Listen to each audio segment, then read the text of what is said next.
तो कैसे चेक करेंगे? अगर पॉलिनोमियल है तो वो रियल फंक्शन माने जाते हैं। तो जो पूरी नंबर लाइन है हमारी, उस नंबर लाइन को अगर देखें तो माइनस इन्फिनिटी से स्टार्ट होती है और इन्फिनिटी पे जाके एंड हो जाती है, बीच में जो है वो जीरो होता है। अब जैसे मैं एक एग्जांपल से आपको समझाऊं कि मान लो ये एग्जांपल दिया हुआ है f(x) = 2x² - 3x। उसने हमसे कहा कि बताइए किस इंटरवल के लिए ये फंक्शन स्ट्रिक्टली इंक्रीजिंग होगा या स्ट्रिक्टली डिक्रीजिंग होगा। ऐसा भी कोई जरूरी नहीं है कि एक फंक्शन जो है वो इंक्रीजिंग भी हो डिक्रीजिंग भी हो, और ये भी कोई जरूरी नहीं है कि वो स्ट्रिक्टली इंक्रीजिंग है तो डिक्रीजिंग नहीं होगा।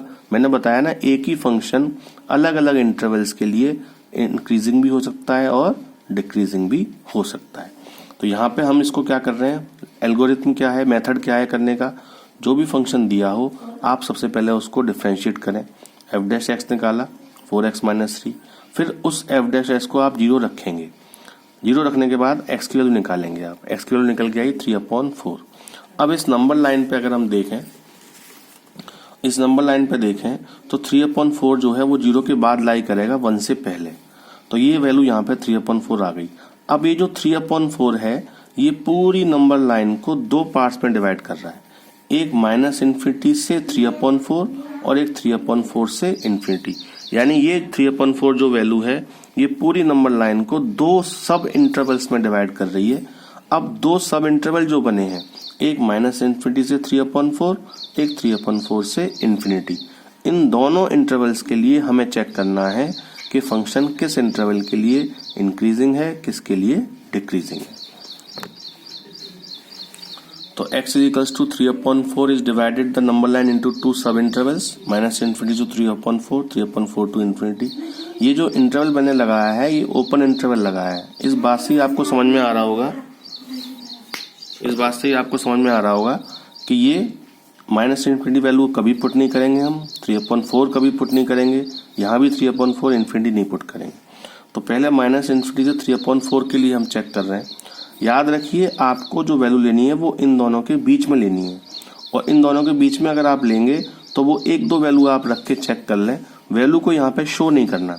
जैसे मैं 3/4 से छोटी कोई वैल्यू रखूँ, 3/4 से छोटी मान लो मैं 0 रखूँ, तो 0 जब मैं वैल्यू रखूंगा इसमें 4x - 3 में, जो इंटरवल हमारा जो फंक्शन दिया था f'(x) 4x - 3/4, यहाँ पे मैं x वैल्यू 0 पुट कर रहा हूँ। जब मैं 0 पुट करूंगा तो माइनस का आएगा निकल के, 0 ही नहीं करनी है, आप कुछ और पुट करके देख लो, -इन्फिनिटी तक कोई वैल्यू पुट करके देख लो, तो वो हमेशा इसकी वैल्यू जो है वो नेगेटिव आएगी। आपको वैल्यू शो नहीं करनी है, आपको केवल साइन शो करना है। तो मैंने देख लिया कि वो नेगेटिव आएगी, 4 यहाँ पॉजिटिव है, तो ओवरऑल मल्टीप्लाई करने के बाद वो पूरी वैल्यू नेगेटिव आएगी। नेगेटिव मतलब 0 से छोटा। अगर वो वैल्यू 0 से छोटी आ रही है, किसकी, f'(x) की, तो f'(x) <0, 0 से छोटा है, इसका मतलब वो स्ट्रिक्टली डिक्रीजिंग है। अगर 0 से बड़ा आता तो स्ट्रिक्टली इंक्रीजिंग। तो यहाँ वैल्यू छोटी आई है तो हम लिख देंगे f(x), हम तो फंक्शन को चेक कर रहे हैं ना, f(x). So f(x) is strictly decreasing in the interval -infinity to 3/4। यानी इस इंटरवल के लिए ये फंक्शन कैसा आया है, डिक्रीजिंग आया है। ऐसे ही दूसरा फंक्शन दिया है 3/4, इन्फिनिटी। 3/4, इन्फिनिटी में कोई वैल्यू आप रख के देख लो, उसी में 3/4 से बड़ी मान लो 1 रख लो आप।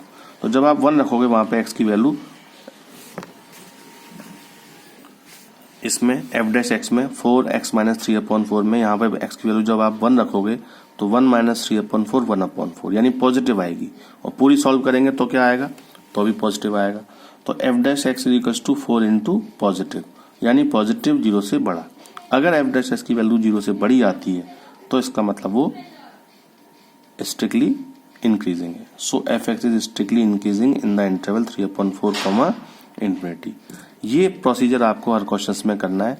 शुरू के कुछ क्वेश्चन थोड़े से वैसे हैं, वो मैं करा दूंगा। मेनली जो है आपको ऐसे डील करना है। फर्स्टली आपको f'(x) निकालना है। अच्छा, एक चीज और ध्यान से समझ लें, बहुत बार ऐसा होगा कि वो इंटरवल आपको ऑलरेडी निकाल के देगा। जब वो इंटरवल निकाल के देगा तो आपको f'(x) 0 करके इंटरवल निकालने की जरूरत नहीं है। आपको सिर्फ f'(x) निकालना है और उस वैल्यू में उनको पुट करके देखना है कि उनके लिए वैल्यू जो है वो कैसी आ रही है, पॉजिटिव आ रही है या नेगेटिव आ रही है, 0 से बड़ी आ रही है या 0 से छोटी आ रही है।